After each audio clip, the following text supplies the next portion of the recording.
Coming up on today's episode of the Money Pants Superpower Hour. This week, we're covering the practical nuts and bolts of family counsel. We'll start off with some quick tips for making family counsel a success. Then we'll go through a simple agenda a family might want to follow during their family counsel. We'll talk about why the calendar is a key component to even the most basic family counsels. We'll talk about the benefits of holding regular family counsel. We'll discuss why it might be more difficult to hold family counsels in times of crisis and why it might be more important to hold family counsel during those times. Finally, if the idea of family counsel still seems overwhelming, we'll give you an idea of how you can start enjoying some of the benefits with minimal effort or preparation. All this and more, but first, the joke of the day. A boy asks his father, "Dad, are bugs good to eat?" The father replies, "Son, that's disgusting. Don't talk about such things like that over dinner." After dinner, the father asks, "Now, son, what is it that you wanted to ask me?" "Oh, nothing," the boy says. "There was a bug in your soup, but it's gone now."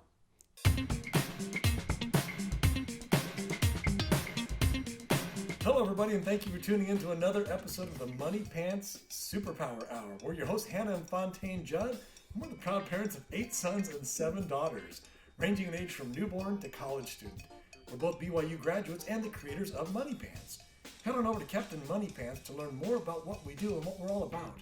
We believe every person on this planet has been given at least one superpower to help them accomplish their unique mission in life. But the only way to unlock those superpowers is through work ethic. That's when greatness happens. And that's where Money Pants comes in. Money Pants is the complete tool set for cultivating work ethic in all aspects of a person's life. And today's topic is how to hold family counsel, the nuts and bolts.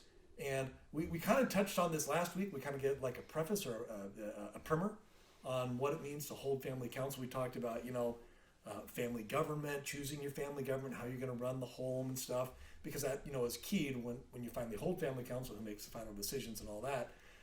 But we also talked about different management styles, like strategic management versus tactical management, and how a good manager will bounce back and forth. Tactical management, the manager's like, this is what needs to happen, and you're going to do this, and this is how it's going to go. They're kind of like a dictator type thing.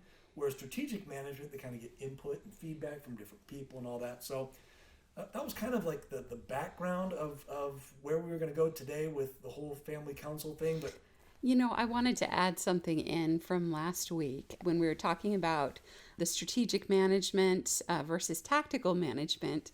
Our daughter, Trixie, came into my room after we had done the podcast, and she goes, "I just noticed something," because I just gave birth to twins, and I got a C-section, so I've had to stay in bed.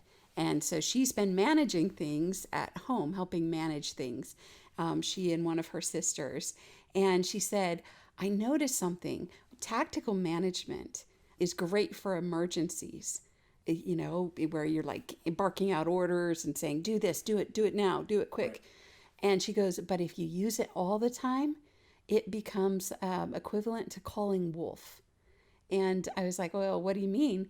And she's like, "Well, if you're always telling people, if you're always acting like everything's an emergency, if you're always in emergency mode, then people are like, roll their eyes after a while, and they're like, this isn't an emergency." And it actually backfires. And people they don't believe you. Sure, why would they believe you? Last time was an emergency, and it really wasn't. Yeah. And it's kind of like if you're always yelling, there's, hey, if there's an emergency, your kid's running in the street, by all means, yell. That's an appropriate time to yell and say, "Get out of the street." Right. But if you're always yelling, what do you do when they're running in the street? Yeah. You have they learn how to tune you out if you're always yelling. So tactical management, it has a time and a place, and that's typically for emergency situations or when there's a very tight deadline. But if you use it all the time, people learn to ignore you and don't take you serious, and it backfires. Anyway, she noticed that while she was running things at home of, wait a minute, if you do this all the time, it doesn't work. And she's the one that turned us on to that whole business book anyway, where she that was that chapter from her book. Yeah. The two business, the two management styles, tactical and Strategic. So anyway, but strategic management, the reason we're talking about family counsel is an important part of implementing strategic management. It's where you get people's feedback. You talk about things. You set things up in your home, Right. and you involve other people. It's the non-emergency mode, and it's what you want to rely on 99% of the time, as opposed to the tactical management where everything's an emergency. But today we're going to kind of do the nuts and bolts and walk through kind of how you would go about holding a family council, and like what you would have on the agenda and things like that. This is what we use. We've used this forever. Hannah, I think we've been using this for close to 20 years now, and it is very effective. And I want to preface all that though with the thing I love about doing a family council is the end goal is to get very detailed, well, not very detailed, but at least to a degree, a calendar of when you're going to do what.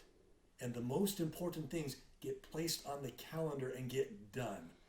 And we'll talk about that in a minute, but otherwise, you have all these great ideas and things that you want to get done, and you never do them because you never put them on the calendar because you never planned out when it's going to happen. And so that's kind of like the end goal. It's very satisfying. Of family council is to, again, we're all about efficiency and being more effective with your limited time and resources, but also helping everybody, develop their superpowers. And the only way you're going to do that is if you make good use of your time. Otherwise, you're always going to be in emergency mode. You're always going to be running around doing the things that scream the loudest, not necessarily the things that are most important. Well, that reminds me of an ad that somebody was telling me about, a Walt Disney World ad where it was really appealing to parents' emotions, but it was I think they were basically, the ad was about how you only had 18 or 17 summers with your kids before they're gone. And it just kind of like put things into perspective. I only have 17 of these. But it was targeted towards parents who had like 10-year-olds. So they're like, you only have 7 summers left before your kids leave home. And all of a sudden you're like, whoa, that's right. I better go to Disneyland. I better do the things that I intended. Most important. That's a very effective ad. Very effective. Disneyland aside, one of the huge benefits of family council and the calendar is that you can actually step out of emergency mode and put on the calendar the things that are most important for you and your family. I mean, we've not that we're promoting Disney World. No, but when we're doing well, boy, this is such a great tool. And I always miss it when we don't do it. Yeah, because sometimes we are in emergency mode. We were in emergency mode for a while, a couple of years ago, where it was just constant. Everything was stress and emergency.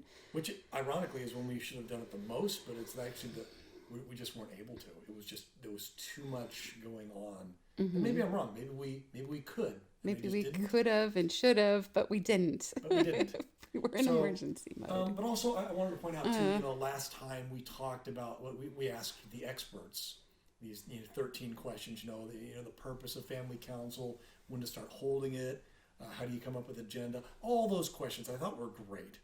And today we want to present the nuts and bolts. Like, this is what we do, and we found this to be very effective.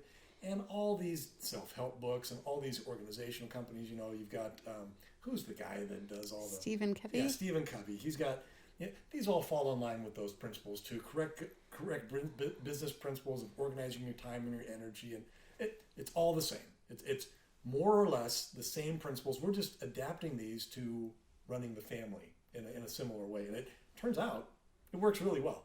Yeah. Running the family like a business, running the family like a team. We keep going back to that, but it's so true. It's so good, and it works really well. And so, I don't know. Here we go. Let's just dive right into it.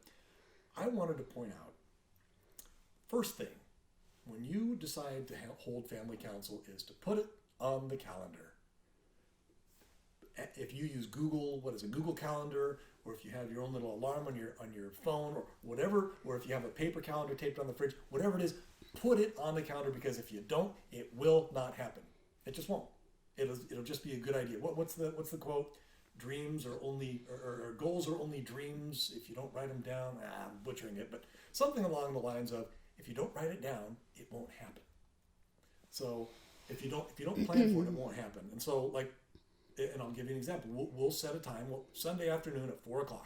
That's when we hold family council. Not always, but that's, when we put it on the calendar, there you go. That's an example of when to put it on the calendar. And then the other thing I've found to be very helpful, and we talk about this a lot too, is the timer. Timer is your friend. If you know, because I think family council could seem like a bit of a drudgery or overwhelming or too much, set a timer. Hey, what we get done in an hour, we get done. And it also helps keep people kind of on track. Otherwise, I mean, seriously, everything to discuss in a family, you could go on for days. And the conversation meanders off into never land, and you end up just talking about all sorts of stupid stuff that isn't the most effective. Oh, and then the hairbrushes in the drawer, and what do we do about the garbage bags? It's just like, whoa, stop. Let's focus on the topics at hand and get this done in an hour.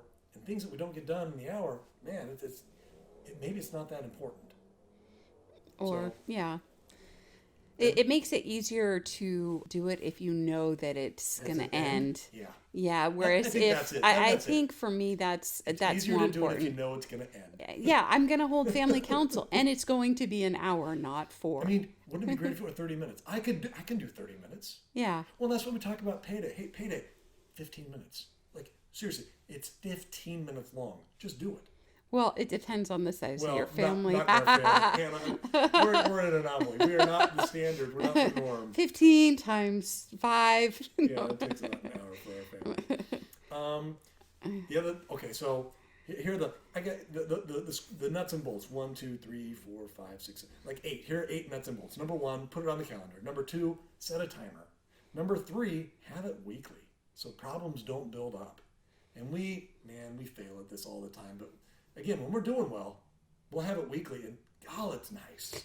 It's so nice because things are calmer, and you accomplish the things that are most important. Your time is used so much better, and you're solving problems, constantly making things at home better. And you become really good at solving problems, and problems don't build up. We talked about it last week too, where a pinch of powder, pretty soon you've got a bomb. If you never deal with all these little pinches of gunpowder in the family, pretty soon everybody starts blowing up at each other, and it ends up in all these fights, and there's this constant stress. But if you just have family counsel, you diffuse the problems.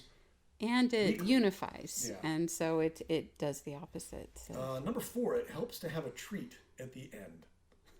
Just one more reason to motivate everyone to participate, to pay attention, to stay tuned. Yeah, watch an episode of Studio C, or have ice creams after family council. You have dinner on Sunday afternoon at 5:00. Family council's at 6. You're done at 6:30, and then you have ice cream. Yeah. Something like that. That tends to work well. It keeps everybody focused because they know there's something to look forward to after this. Number 5, if you haven't had family council before, do it anyway. Don't let that stop you. Anything is better than nothing. We talked about it, where family council is opening the lines of communication. It's that strategic management where you're getting input from everybody, and you'd be shocked, you'd be amazed, even if you have no clue what you're doing, just start somewhere. As soon as the kids and your wife or your spouse or whoever it may be feels like they're being heard, it really changes the dynamic in the home. And all you have to do is have family council and listen. And it's amazing. So if you've never done it before, like you and I have never done it before, start with something. But hopefully we'll give a few more very specific tricks that make it a lot easier. But if you haven't done it before, just do something. Something's better than nothing. Number 6, I've found this to be very helpful. If you happen to have any sort of religion in your life, start with a prayer. Start family council off with a prayer. In our family, we hold hands, we supplicate God, saying, hey, we're having family council. These are the things we're going to be discussing. Please help us to have a spirit of love and understanding. We can resolve problems quickly and make good use of our time. Something that simple, it really sets the tone. It brings God's Spirit into your home. It invites His Spirit into your home, and the meeting goes a lot better if you do that. In just general. I tend to think of God as the master problem solver.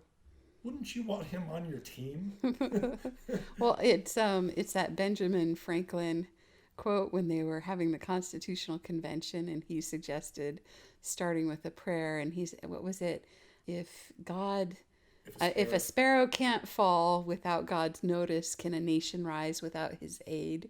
And so similarly, can a family, your family could definitely use God's support as you the nice thing is he's willing to give it. He's more than willing to give his support and inspiration in this endeavor. This is important to him.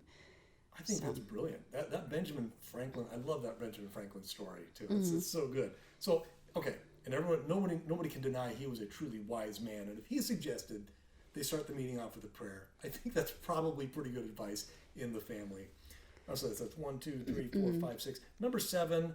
I personally like the organized approach, so I recommend a printed out agenda. And it can be 1 page or half a page, just so anybody who can read in the family, obviously the little kids, maybe a 3 or 4-year-old won't be able to read, but for the older kids, if you have teens or even tweens or younger, 8 to 10-year-olds, they can look and see what is on the agenda, what you're going to be discussing, and it helps you keep on track. Again, you're trying to keep it efficient, and to kind of get through these main ideas and these main points and be done. So. I mean, you could text or email everybody an agenda, but the problem with that is if they're on their phones or devices, that's a distraction. It'll end up being a distraction. So that's why we say print. I guess a corollary to that would be don't allow electronic devices during the meeting. Or if you do, if you're like in your living room or whatever, you could take your computer and just put it up on a big screen and, for everybody to see if you don't want to print something out. That works too, but whatever the case, try to minimize distractions, turn off phones. Or, cartoons or whatever. And then the last tip, number 8, do we cover 8? 1, 2, 3, 4, 5, 6, 7.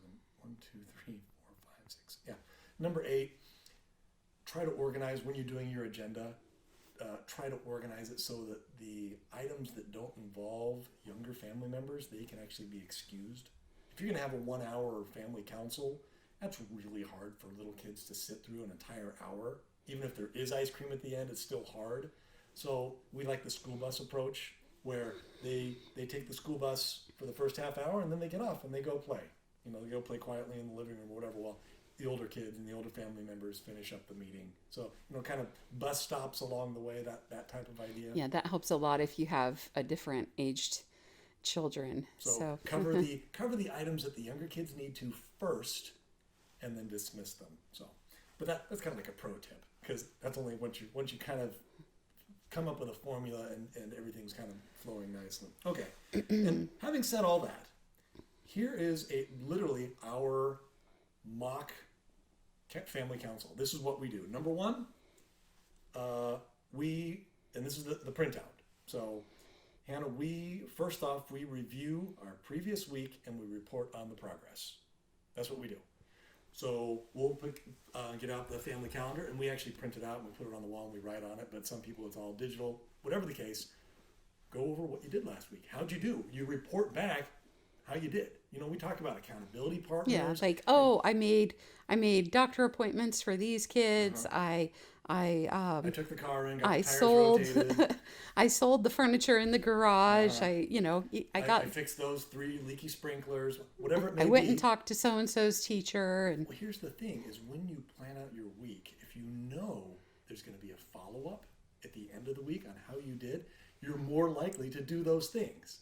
Again, that whole accountability partner thing, that knowing that someone's going to be checking in on you, and in business world we call it follow-up, whatever it is, it's this idea that you're going to be accountable and someone's going to hold you accountable for how you did the things that you were supposed to do. And it's not that there's somebody mandating or that nobody's cracking the whip. It's just, I'm going to have to report on this at the end of the week. I'll just get it done. It's one more little motivator to make good use of your time. And seriously, how long does it take to make the phone call to set up the doctor appointment? It's all of 5 minutes.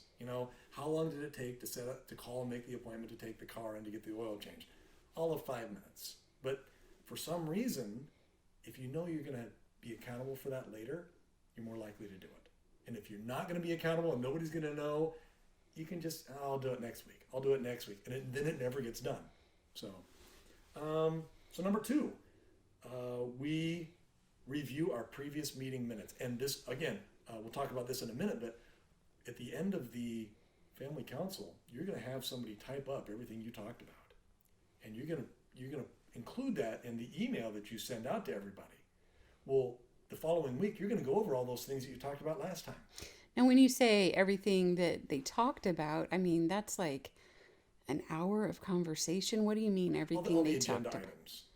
items. So, like, well, and we'll talk about that in a second. But things like, okay, well, you said this week Dad's gonna call about changing the oil. Billy's gonna fix the fence. Mom's going to all these things that you talked about that people are gonna do that you decided on. Yeah. Okay, so when you say meeting minutes, do you mean more like things sometimes things will be up in the air too. Maybe we're like, where should we go for Christmas vacation? And you didn't reach a consensus. You're still going to write that in the meeting minutes, discussed Christmas vacation, and then maybe a couple of question marks because you didn't decide. It's still undecided. You still want to include that in your meeting minutes so that you remember, oh, that's what we talked about last time. We still need to finish discussing that. Okay. It just helps to have a list of what you've talked about. And then each week you're going to update that list. And so you can go back years and years and see what you talked about 5 years ago. And it's really helpful. And so you just cross things off as they get done? Yep, you just cross them off. I love it. It's really effective. Okay, so that's number 2. And that usually takes a while to review everything that you've talked about, unless it's your first time. It usually takes a while, especially if you have a larger family, because you're going to go over everything that Dad has to do, everything Mom has to do, everything that Tia and Caleb and Trixie and Ruby, everybody has their own little list of things that we talked about. And we'll talk about that here in a second. Let's talk about it now. So when you discuss specific items and make assignments of who's going to be doing what, it needs to be listed beneath their name. So for instance, Ruby, she's like, Dad, I really want to make sure that I'm having trouble. I have one of my goals is to do an art project every week, but I keep getting frustrated because I'm not doing it. And I need somebody to help me out with that. I need a place to do it. And I would say, okay, well, here's the place you can do it. We have this little, part of the office set up for you. And I think Friday after school is when you should do it. And so that would go under Ruby. Her agenda item would be discuss Ruby's art projects Friday in the office afternoon. Mm-hmm. So that would go under her name. Me, going back to the whole changing the car oil, that would be under Fontaine, and then it would say call about or make appointment to change car oil. Under Hannah, it would say make appointment to take kids in for immunizations, et cetera, et cetera. For Mahanrai, it would be practice the 5 steps of being a peacemaker. So all the different things, it's kind of organized as to what each person is going to be doing and working on in the upcoming week. And that's the thing. If it's not listed, if a task or a responsibility isn't listed under somebody's name, it's not going to get done. If the family decides, hey, wow, the car tires are bald, we should fix those, and you put that in the family council notes, who's going to do it? It's not assigned to anybody. It's not going to... It reminds me of today, just today. I believe it was Mahanrai was in the bathroom. He had taken a shower and forgot to take a towel. And everybody else was watching a show. And he's there yelling, can someone get me a towel? Can someone get me a towel? Like for 5 minutes, he was just yelling, can someone get me a towel? I was hoping he would remember to be specific, but he forgot. So I went down and I said, hey, who would you like to get you a towel? And he goes, Valkyrie, will you get me a towel? And immediately, upon hearing her name, Valkyrie popped up, ran over, grabbed him a towel, and took it to him. But he had been yelling for like 5 minutes, can somebody get me a towel? And when you do that, psychology teaches us that if you're not specific, everyone assumes somebody else is going to do it. Mm-hmm. So when you make assignments, you have to make specific assignments to somebody. Or as Bob Parr's boss says, be specific, Bob. Where you have to be very specific with who's going to do what. So, Otherwise, it won't get done. And then going back to the whole football analogy, the team's like, okay, everybody get out there. Coach gets all the guys, 11 guys together and says, okay, guys, go score a touchdown. Wait. It doesn't work that way. Everybody has their specific assignments. Okay, these 3 guys are going to block. These guys are going to go over here. He's going to be a decoy. He's going to take out the corner, and then the quarterback's going to snap the ball, and this guy's going to be the running back, and this is going to be the play. Like, everyone has very specific assignments, even though the end goal, we all know what the end goal is. Hey, let's have the house run smooth and all be friends. That's what we want. But how you go about doing it, you have to have those specific assignments of who's going to do what. Okay, so after we've reviewed our previous week and reported progress, then we go over the meeting minutes. Okay, wait. Reviewed previous week, reported progress, then the meeting minutes. Then you go over the meeting minutes. Isn't that repetitive? Not necessarily, because when you're going over the previous week, the things on the calendar, things may have happened that you didn't plan for. And so you want to make sure that you review, during the week, these 3 things happened that we didn't plan on.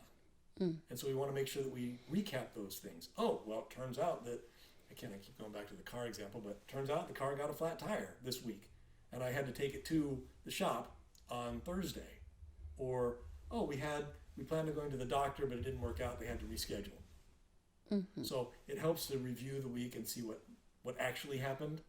So after you've reviewed the previous week and the previous meeting minutes, then it's time for a financial update.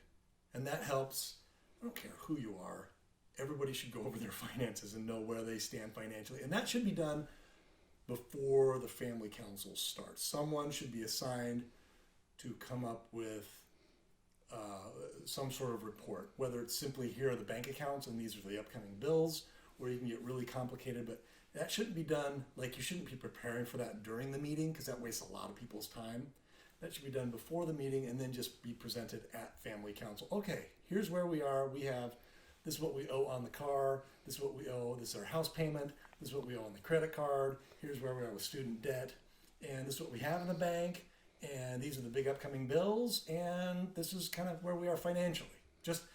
And this is where we were last month. I mean, ideally, you would give a weekly or monthly report on how you're doing financially as a family and where you are in your financial health and also your financial goals. And then the next thing is, once you've kind of come up with that, you want to go over the family goals and any resolutions. Now, if you're using the Money Pants app, everyone should have a list of goals that they're working on personally. That's not what we're talking about here. We're talking about family goals. So an overarching goal, and in our case, one of our family goals is no more debt for any future purchases. That's a goal that we have. And the other goal is to get out of debt. And as part of that, to get out of debt, we're not going to go into any more debt. That's just one of our goals. And it's nice to review that because recently we were actually presented with an option to go into some debt for something that we know will help us in the long run.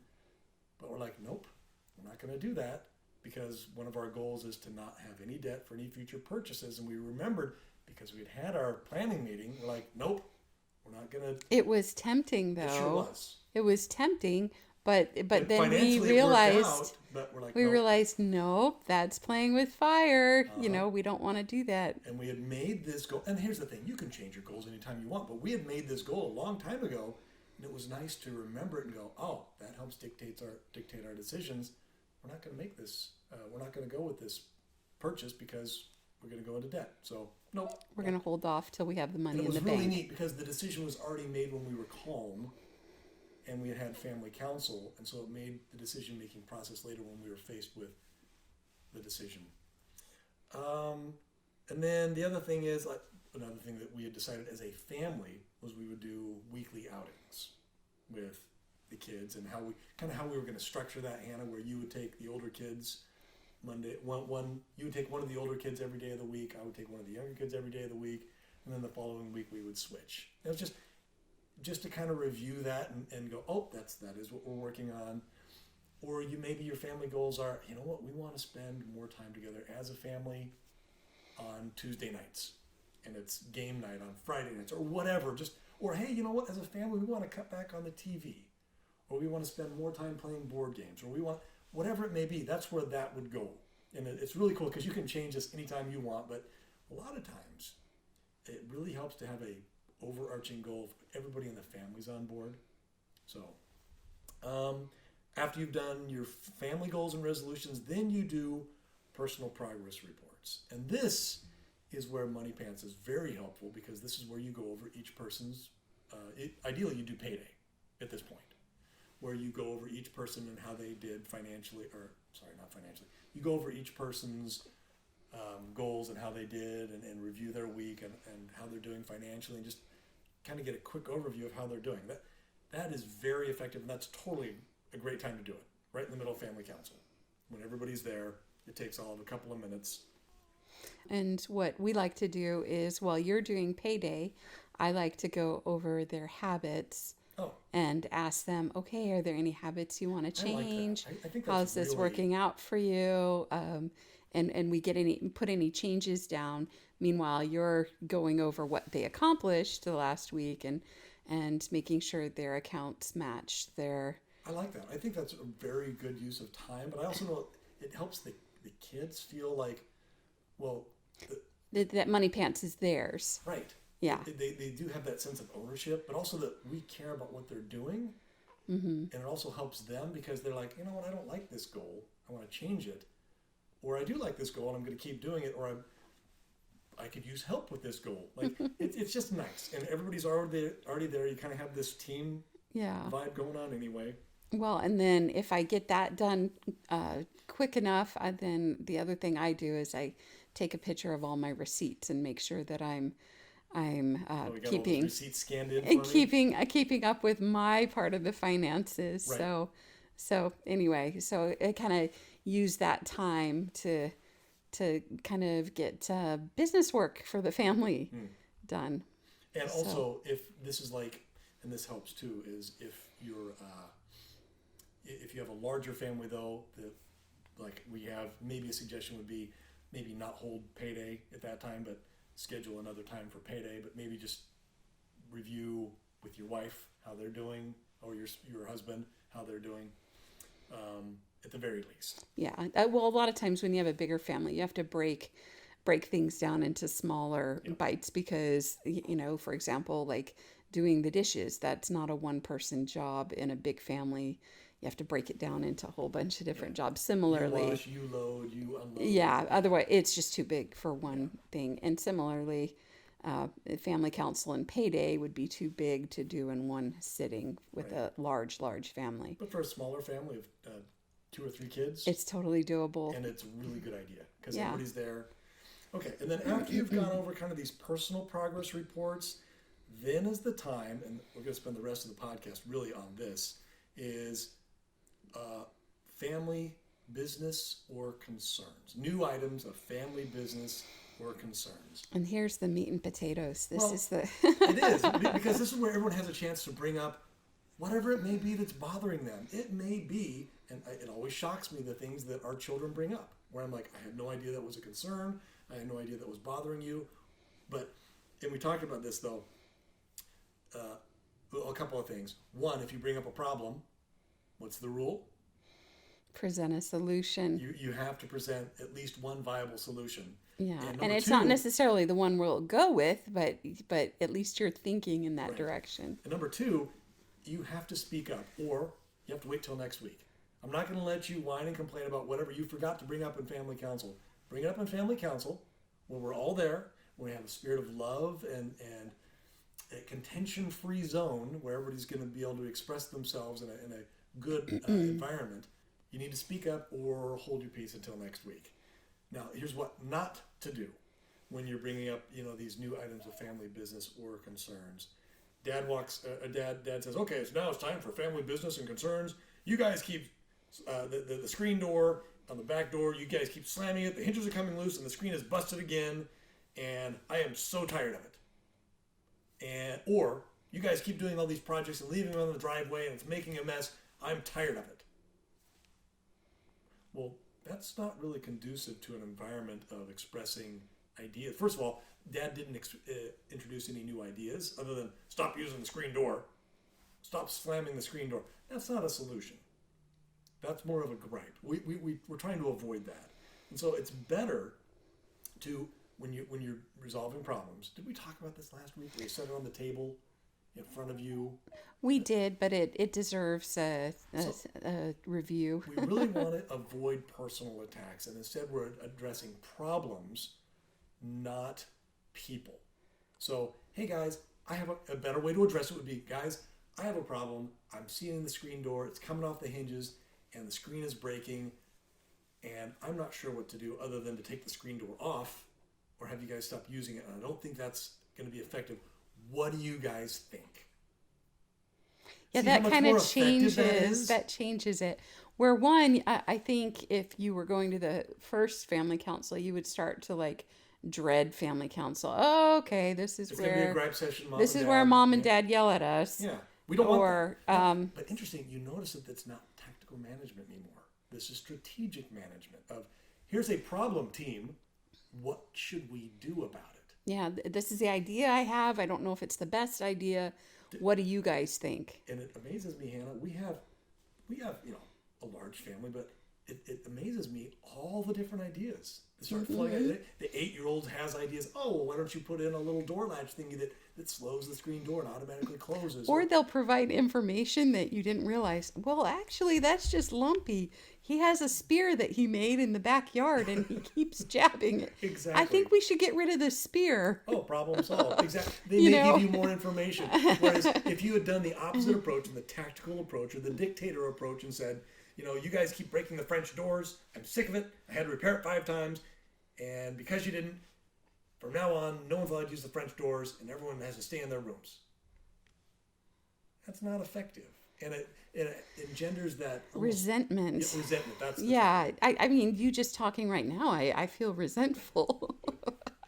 So, and like you said, when you approach it that way, no one wants to come to family council. And they certainly don't want to offer any ideas, and they don't want to. They just want it to be over. Yeah. So, it's not a family gripe session. So instead, we talk about using the FAB formula. I feel about because, guys, I'm feeling frustrated because I find the screen door, it's getting broken. I have a problem with that. It lets in all the flies all during the summer because the screen's broken, the thing's coming off the hinges, and we keep having to replace it. What do you think? Like, how can we solve this problem? I don't know. For some reason, my mind went back to family councils when I was a kid, and we decided we were going to go camping in the Appalachian Mountains. Mm-hmm. And one of my brothers started crying because he hated camping so badly. I know people like that. And I kind of felt the same way because we grew up in Florida, and Florida is a horrible place to camp. Anyway. Why would you go camping in a swamp? Yeah. That's just, sorry for anybody who doesn't live in Florida, who hasn't had that experience, but it just sounds like, it seems to me like you're camping in a swamp. It's not like beautiful California where you have these grandiose visions and views and vistas. And no, there's so many bugs, and it's so hot and so miserable. Anyway, so I was thinking of that situation and thinking of him, imagining him trying to use the FAB formula. I feel that I don't want to go camping because I feel angry. It's torture. I feel tortured. I think we should go to Disneyland instead. I feel tortured about camping because hatred. So, and if you're listening, you know who you are. Yes. So, and that's it. And for those who are just using Money Pants for the first time, this is also a really good opportunity to go over all the jobs and all the job assignments and everything that goes into Money Pants, where everyone's going to be kind of go over that with the whole family, what to expect. Like, okay, you guys are going to be earning this amount of money. Yeah. When you're starting out Money Pants, that it needs to be presented in a family council type scenario, so that it's set up properly as the expectations. And again, it's a team meeting. Yeah. Where, hey guys, this is the new game plan. And make sure everybody's on board. Get the ideas, get the feedback. Well, I don't want to earn my own money. Oh, I'm really excited about earning my own money. I don't want to have to buy my own shoes. I'm excited about buying my own shoes. You don't know. Where you can ask questions and resolve things. But also, I think it's important for your kids to understand why you're doing it. Yes. Because when they realize when You have superpowers and you are an amazing person. You've got yeah, a unique mission in life, and we're going to try to help you we're accomplish we're that. gonna this is our attempt to support you with whatever it is you're hoping to accomplish. And And they'll have insights. And they'll, Hannah, we yeah, have yet to introduce this to a child who did not get super excited. Every kid is ecstatic about money pants at first. until the rubber hits the road and they're like, wait a minute, work is hard. work is Yes, work. it is. But that excitement, that enthusiasm will carry them through. Anyway, so when you're first starting Money Pants, this is the time, family counsel, this is the place to do it, new items of family business or concerns. And then this is how you wrap up family counsel. You get to, and again, I talked about it at the beginning, the end goal is to get to the calendar. So you've reviewed your goals. You reviewed where you are on all your tasks that you need to get done. You've reviewed everybody's personal goals and your family finances. And now you're going to put all those things that you talked about in specific slots in the week. Who's going to do what and when? Yeah. Well, I wish like I felt like we neglected our family council at a time when we kind of needed it the most. I don't think there's ever a And time where you don't need a yeah, family yeah, counsel. but it's when our oldest kids were hitting their teenage years, and I think if I could go back and if knowing what I know now and having family counsel, I don't know that would have, you don't know how that would have changed things It or would have been helped better. things. It would have been better. Without a doubt. But like, for example, I would have liked to have discussed, okay, so we've never had anybody turn 18 before, Right. What to expect how when you are turn we, 18. yeah, how should things be when you turn 18?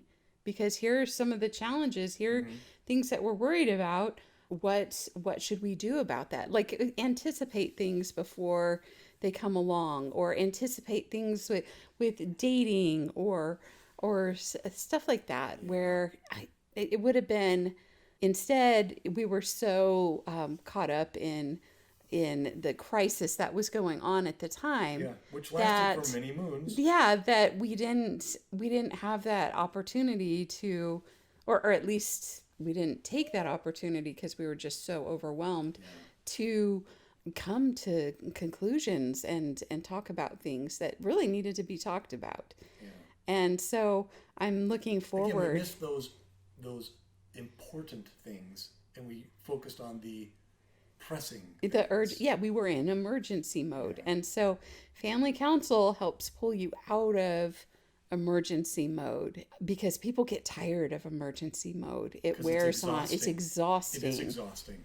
And especially when it goes on for Ever? forever and there's no end in sight. So, Well, it's the whole marathon thing. If you know it has an end, you can do it.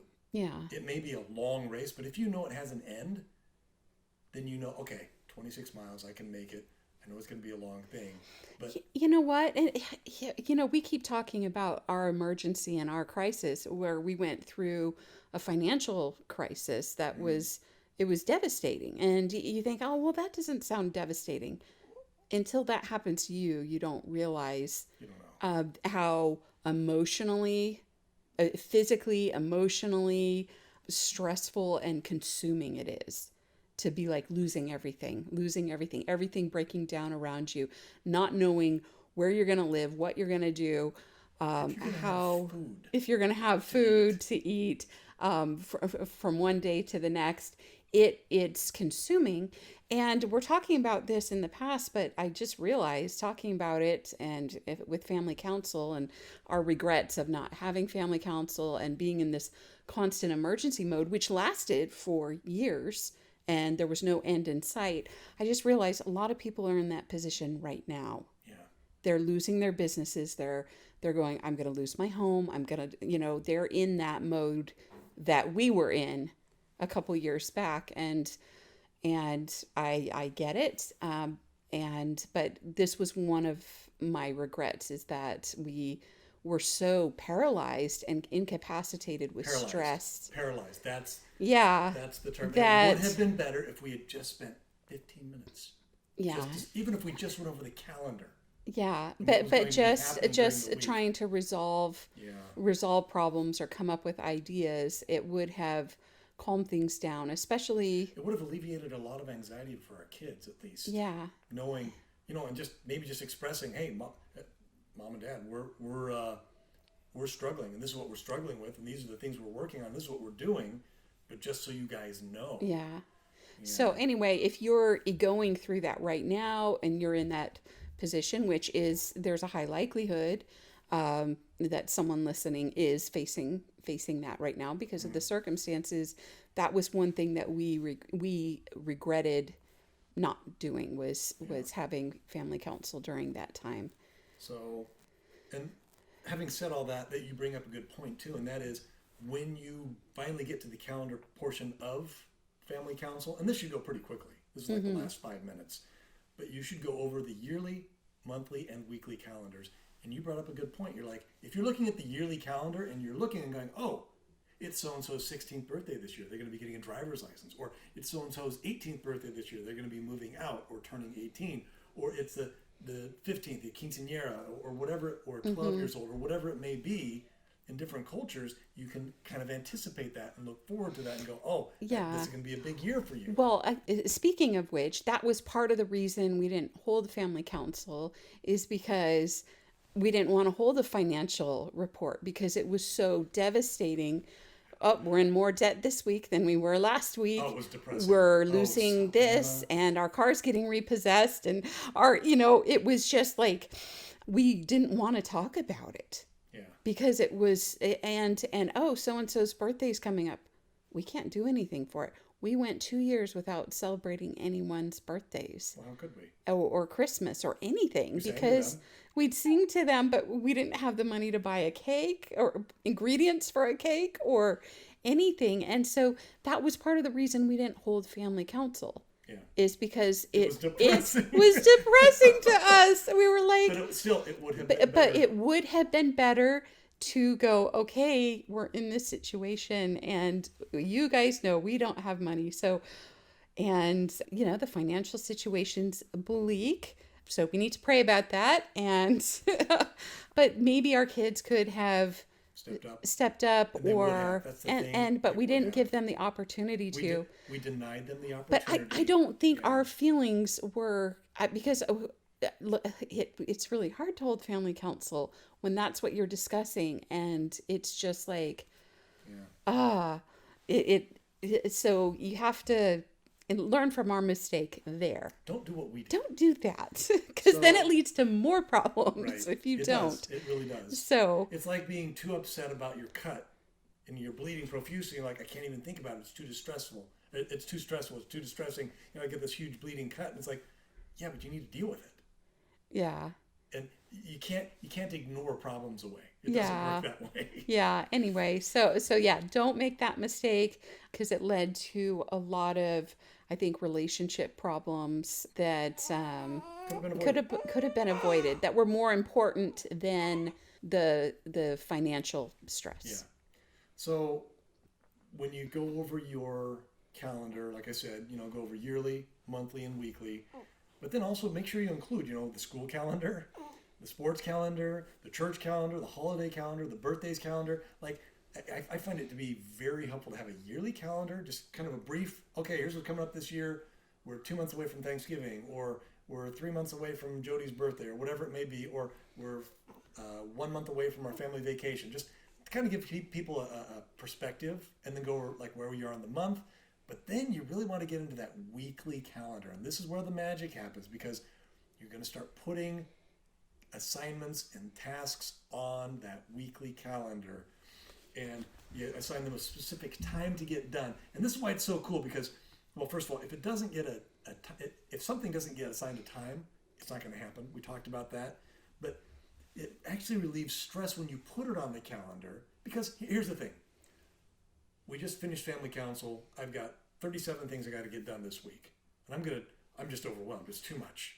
And on Monday, I'm going to get 4 of those things done and be like, oh my gosh, I'm just so overwhelmed.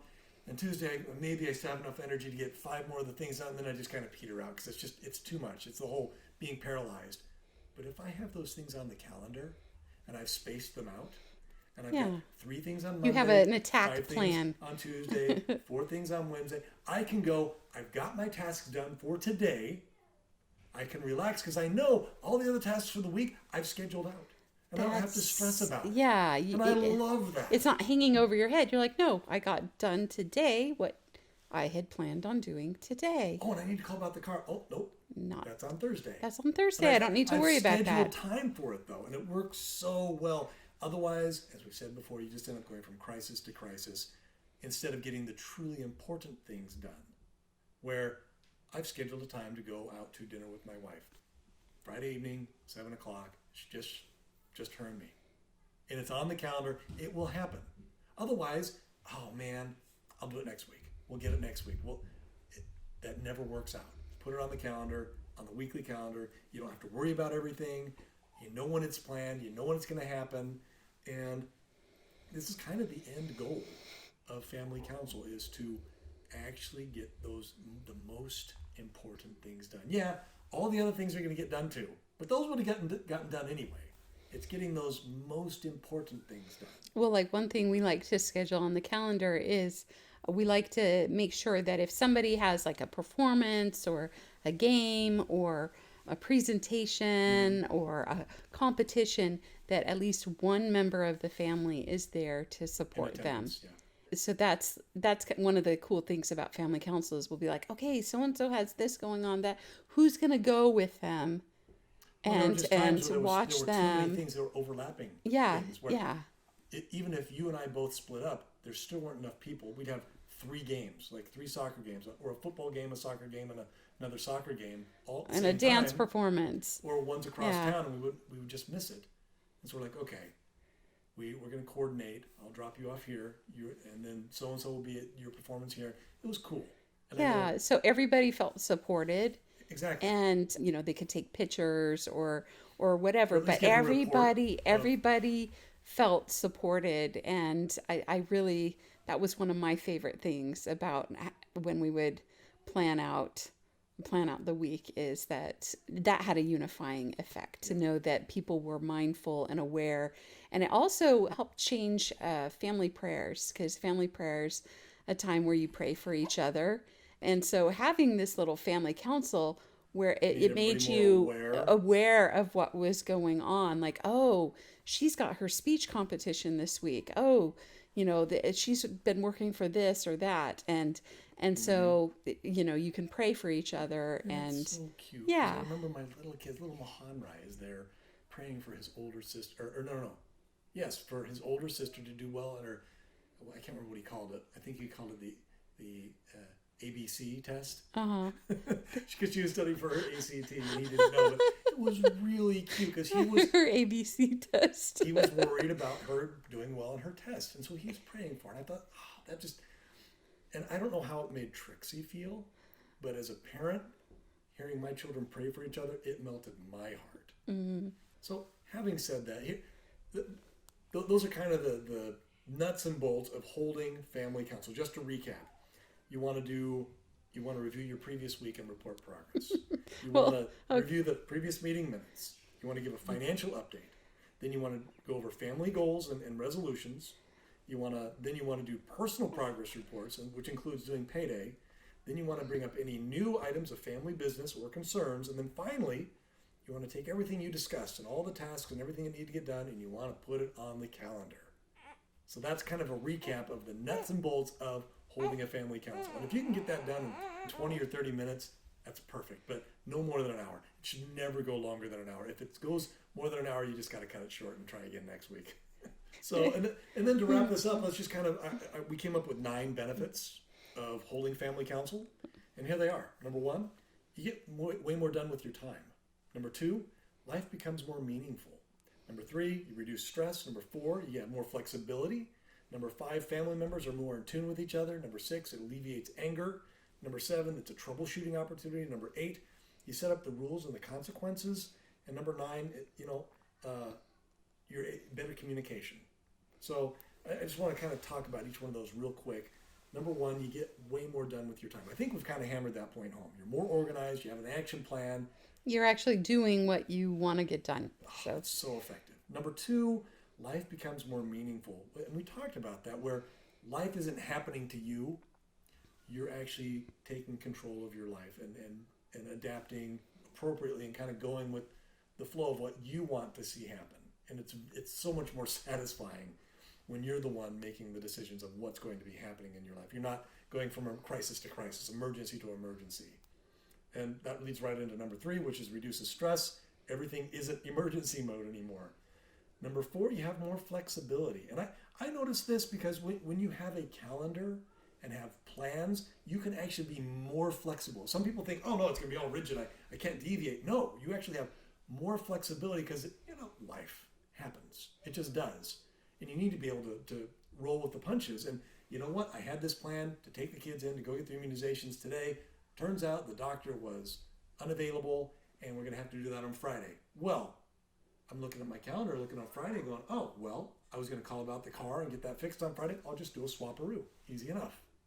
So it actually gives you that more flexibility as opposed to the stress of, oh no, I can't do what I needed to get done today, and now I'm going to have to push that back, and it just kind of feels like everything's piling on, as opposed to, oh no, that's fine. I'll just swap these 2 things around. Number 5, family members are more in tune with each other, aware of what's going on in each other's lives. And we talked about that, how cute it is where, like one of my kids is praying for his sister's ABC tests. But there's that element of unity. Yeah, where so powerful. when they're aware of each other, they help each other out. Or even like if they know that somebody has a birthday coming up that week and you mention that, and they wrap up old toys like for one another. or no, they'll decorate their sibling's door or their room on the morning of, where it just they get excited. Yeah, they're able to support their siblings better. Number 6, it alleviates anger. Again, and we talked about that right at the beginning, where when people feel heard and when you diffuse those little pinches of gunpowder that have been building up over the weeks or months, it really reduces the anger in the home, where everyone has the opportunity to express themselves, problems are dealt with, they don't fester, and everyone feels like they're a necessary part of the team, where they have a voice, but they also feel necessary and important. Again, going a long way towards adding to the unity of the home and alleviating anger. Number 7, a troubleshooting opportunity. And one of our experts mentioned, he's like, he would use family counsel as a teaching opportunity, where when kids would bring up a problem and maybe they'd say, and you're stupid and I hate the way you do this, he'd be like, oh, well, thanks for bringing that up, but we're going to address it this way. Instead of calling your sister names, let's say, what is it about what your sister's doing that's frustrating you? And we talked about that last time, where being late to school, where Tia had no idea that being late to school was a stress to Trixie, because Trixie had never said anything, and it just came out in times past where, man, Tia, you always make me late, I hate you. Where now it's, Tia, if I don't get to school on time, it frustrates me because my teachers mark me tardy and it lowers my GPA, which means I'm not going to make it into a good college. And all of a sudden, Tia goes, oh, I had no idea. So now Trixie's communicating. She's addressing the problem appropriately, and they both feel respected and respectful of each other. It works really well to alleviate anger, and it's a great opportunity for mom and dad to kind of mitigate problems. So it's like a troubleshooting / teaching moment for moms and dads. Well, I once heard that people who have siblings within 4 years of them in age, because they have to work out problems between each other, they found that when those kids get married, they're more likely to stay married because they have more experience like working through problems. And so sure. that's not 100% obviously, but it's when you have problems between siblings, it's a good exercise to teach them how to deal with and solve problems with each other. And it's going to be a blessing for them later on in their lives as they try to pursue meaningful relationships with others. So yeah, looking at it as a teaching opportunity is fantastic. Yeah. But also interesting, when you have family counsel and there is a problem and you present the problem to the group, you get the collective wisdom of the group, where you may get ideas that you hadn't thought of before. So there's like this idea of collective wisdom.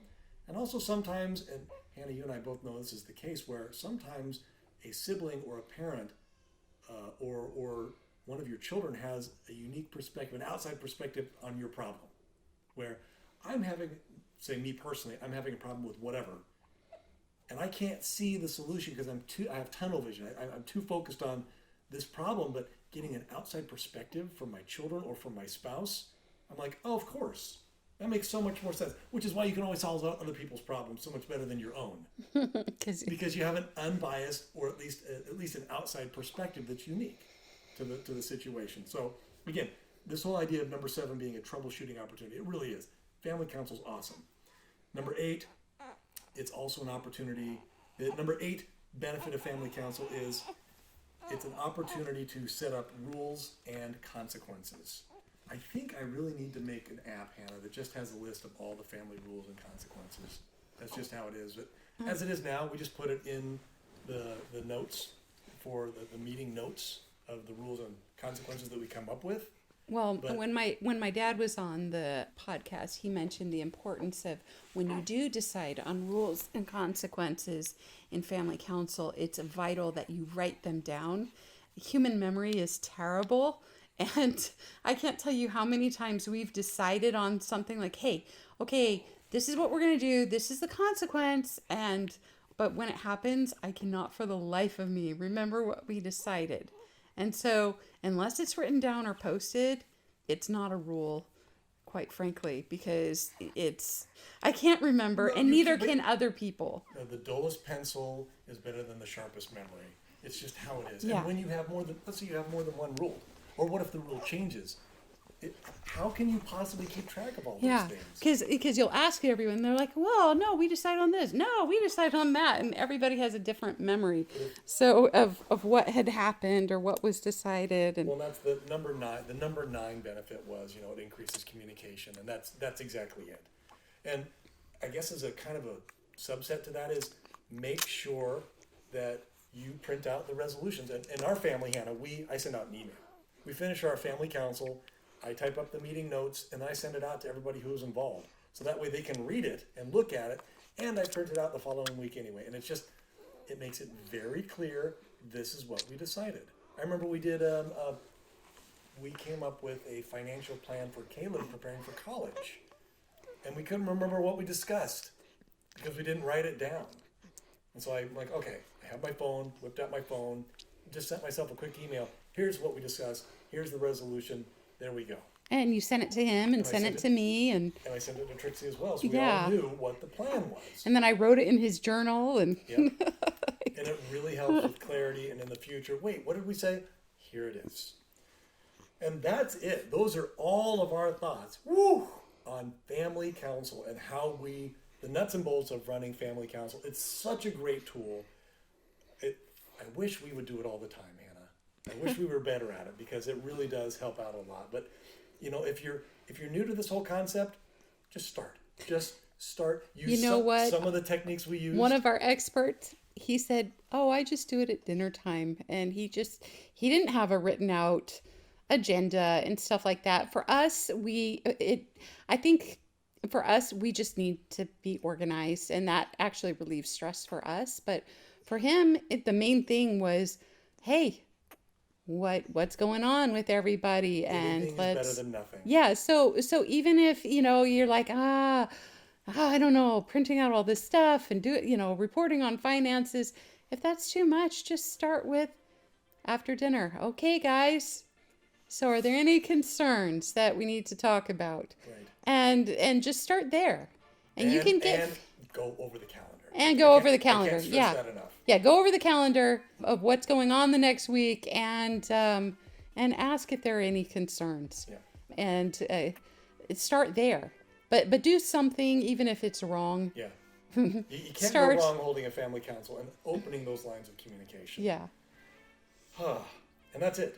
If you like what you hear in this podcast, please tell your friends. They may want to listen too. We may share some ideas for a very problem they are looking for a solution to. And if you have a suggestion for a future podcast, go to our website under support and click Contact Us. send us an email and we will get right on it. And that's it for today. Enjoy a Falcon Jasper bodaciously bouncy bonus backbeat. We'll see you next time.